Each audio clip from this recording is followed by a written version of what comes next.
Ketika kemudian ada teman-teman nih yang berangkat tumbuh dari kesadaran pribadinya setelah nonton apa tuh namanya ceritanya Bu Ida ini, oke nih, meskipun tanpa pembimbing aku nuruti karepe rasaku, aku kudu lakon koyo ngono gitu. Nah, menurut Bu Ida bagaimana? Apakah butuh pembimbing atau memang cukup nuruti karepe ngrasa mawon pun cekap menuripun? Kalau perjalanan saya itu selalu dibimbing oleh guru. Jadi saya tidak berani merekomendasikan tanpa guru. Gitu ya? Karena bagi saya sombong kalau kita mengaku bisa berjalan sendiri.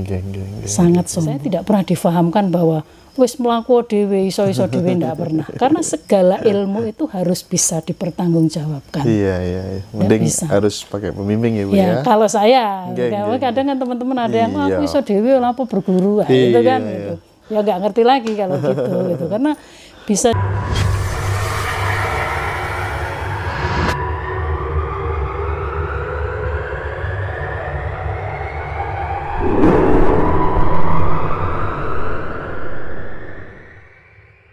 Itu 41 hari menuju suwung tanpa nasi, tanpa sinar matahari, puasa ngeruh, puasa ngerowot, minum air mentah ya. Terus perbanyak meditasi, ngebleng juga puasa pada waktu hari-hari tertentu Jumat Kliwon, Anggoro Kasih, terus weton itu ngebleng puasa dan melek 24 jam. Itu reaksi alam benar-benar luar biasa. Gitu. Terus ini Bu, pada saat punya pengalaman menyaksikan sebuah tempat yang tidak bisa diceritakan itu dilihatnya dalam waktu tertidur atau setengah sadar atau pas meditasi atau bagaimana Bu? Sadar. Dalam keadaan sadar. Ketika terjadi proses megat ruh tadi, tek, loh kita sudah sadar, loh jantungku kok berhenti gitu. Saya sadar, loh jantung kok berhenti, tapi aku kok masih hidup gitu loh. Setelah itu tek, kayak ruh ini tek, kayak pergi gitu kan. Tapi saya sadar, saya melihat saya masih duduk gitu, terus tek, di sana pun kita sadar gitu. Saya ini sedang pergi gitu, sadar gitu. Kalau nggak sadar nggak balik Mas.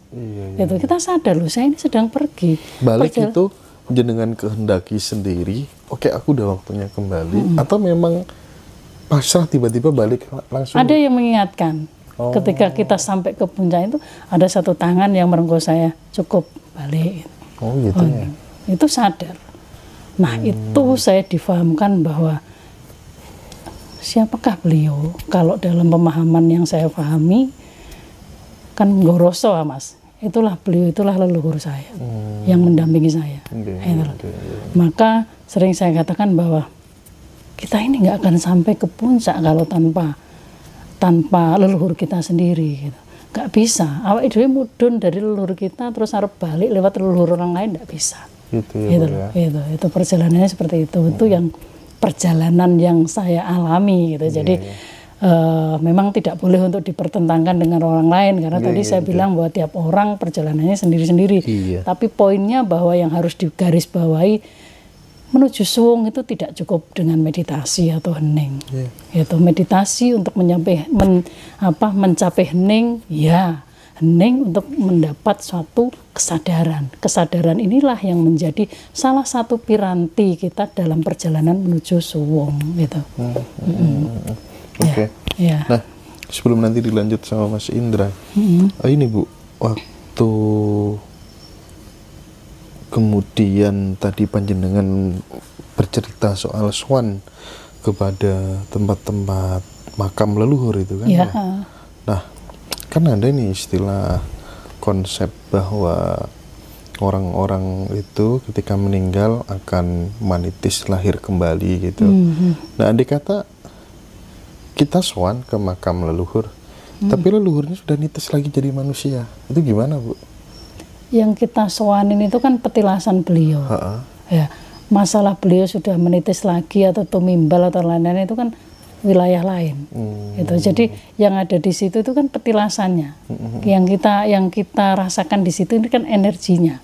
Gitu. Artinya gini, artinya berarti itu adalah edukasi bahwa kita harus ingat kepada leluhur kita terlepas beliaunya sudah lahir kembali apa iya, enggak gitu bagi yang percaya inkarnasi dan reinkarnasi ya Mas gitu. Jadi maka tadi saya bilang tergantung niat sampean pergi ke tempat leluhur untuk apa. Kalau mereka yang punya ilmu supranatural dan memang ditujukan untuk mencari ngapunten harta ya dalam bahasa ininya itu apa namanya pesugihan lah itu diniatinya begitu biar sugih atau biar makin kuat atau ilmu kebalnya atau apa yang akan mendekat anasir-anasir energi yang ada di daerah itu ya yang sefrekuensi itu gitu. Tapi kalau kita masuk ke wilayah tersebut dengan niat wis niatku cuma sambang-sambung leluhur. Maka kalau saya salam kan salam sambang-sambung leluhur. Wis pokoknya sowan tek kita kalau semuanya yang muslim ya wasilah ke seperti apa ajarannya, yang Kristen seperti apa. Kalau saya dengan PHSR ini kita ada satu daftar nama raja-raja dan juga para pahlawan nasional yang harus kita wasilahi, kita baca, kita doakan beliau. Nah setelah itu tek hening, nggak perlu lama-lama. 10 menit, 15 menit, kalau kita mandiri sendiri ya enggak apa-apa, mau 1 jam diam diri juga enggak apa-apa. Tapi poinnya adalah saya ke situ hanya untuk sambang-sambung leluhur. Artinya saya mengingat beliau semua yang ada di situ, saya ke situ sebagai bakti saya kepada leluhur, sebagai cara saya untuk mengingat bahwa saya punya leluhur di sini yang harus saya ingat gitu. Nah, edukasi ini yang kadang-kadang ini tidak difahami dengan baik oleh adik-adik kita kan gitu kan. Jadi seolah-olah kita di satu tempat itu untuk ritual itu hanya menginginkan sesuatu energi yang bisa apa ya kepentingan iya kepentingan apa yang diinginkan gitu. Kalau saya kan enggak, pokoknya aku bahasa menungsone ini setorai lah gitu. Setorai yang sowan. Kadang-kadang saya juga meditasi nggak lama. Kalau sampai saya tidur, pokoknya setorai gitu loh. Jadi nggak ada tendensi atau niat yang aneh-aneh. Bakar dupo, meditasi, tawasulan, meditasi tek, wes guys cukup ya, capek ya tidur gitu. Ya selanjutnya ya alam yang akan bereaksi. Karena apa? Yang dibaca, yang ditangkap oleh alam itu kan vibrasi dari hati kita, bukan apa yang kita ucapkan gitu. Kalau hati kita ini pengen cari pesugihan tapi kita ucapkan gak aku ini cuma sowan, tapi yang dibaca kan dari kedalaman hati kita, oh ini gak ada pesugihan gitu. Jadi yang itu yang kita dapatkan gitu. Jadi anasir-anasir energi yang nempel atau jiwa-jiwa lama yang ikut juga mereka yang sefrekuensi dengan dia gitu. Gitu. Jadi kalau niat kita cuma sambang-sambung leluhur, kita murni tidak ada niat aneh-aneh, maka anasir-anasir energi positif dan atau jiwa-jiwa lama dari beliau yang baik-baik yang sefrekuensi dengan kita itulah yang jangkung kita gitu. Gitu. Nah, waktu apa tuh namanya proses menuju suwung itu kan banyak sekali kemudian muncul makhluk-makhluk astral seperti yang sudah disampaikan Ibu tadi gitu. Nah, yang ingin saya tanyakan pada saat pasca proses itu, apakah sesekali juga kemudian sering muncul seperti gangguan-gangguan atau melihat penampakan kayak gitu, Bu? Kalau gangguan enggak karena kalau prinsip saya di sini kita ini harus merangkul semua.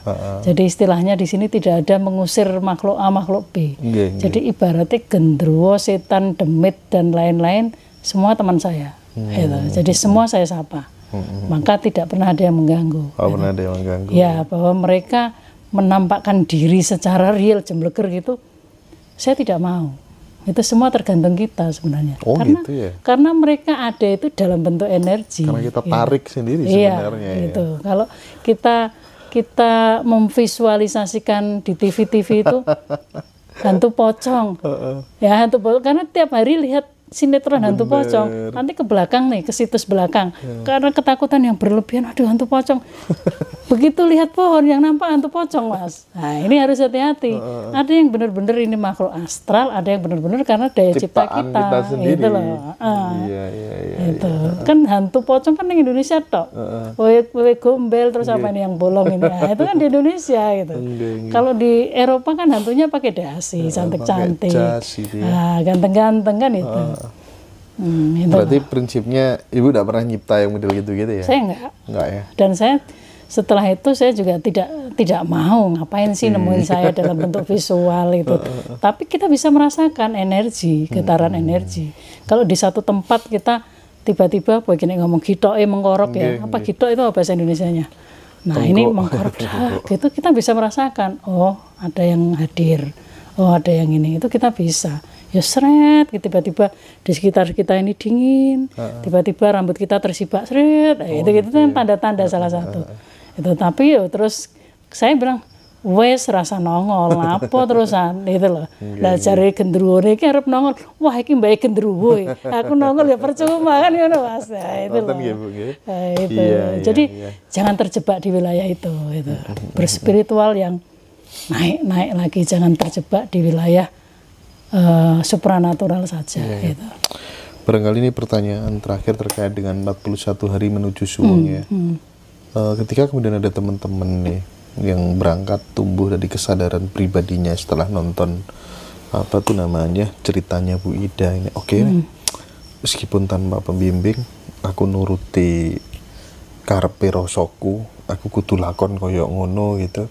Nah, menurut Bu Ida bagaimana? Apakah butuh pembimbing atau memang cukup nuruti karping rasa mawon pun cekap menuripun? Kalau perjalanan saya itu selalu dibimbing oleh guru.